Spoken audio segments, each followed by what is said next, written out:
প্রশ্ন থেকে আমি শুরু করে দেই। নাম্বার 1, আপনাকে বলছি আমি সম্মানী নেব না, আমি সম্মানী না, আমি সরকারি গাড়িও চড়ি না, সরকারের তেলও খরচ করি না, আমি আমার গাড়ি এবং আমার তেল খরচ করি, এবং যেই কয়দিন মন্ত্রী থাকবো আমার গাড়ি আমার তেল খরচ করে, আমি সরকারেরটা করি না। নাম্বার 1, এর ভিতরে বেতন ভাতা মন্ত্রীর কত ভাই আমি জানি না, যা ভাবো এই যেটা বলছি ওইটাই হবে ভাই, আমি এটা দেব না, প্রমিসে থাকবে। আর কি করলেন নাম নেন? Nursing school. ব্যাপারটা প্রচন্ড সিরিয়াসলি আমি নিয়েছি।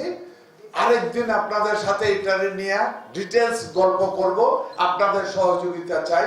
এটা যদি করতে পারি এটা অনেক বড় ধরনের একটা রপ্তানি আইটেমে কনভার্ট হবে। ভেটেরিনারি যেটা আছে আমাদের অলরেডি এখানে ভেটেরিনারি ছোটকালেই তো কুমিল্লা বহু পুরানো ভেটেরিনারি ইয়ে আছে না, অনেক ডেভেলপ করার প্রয়োজন ছিল।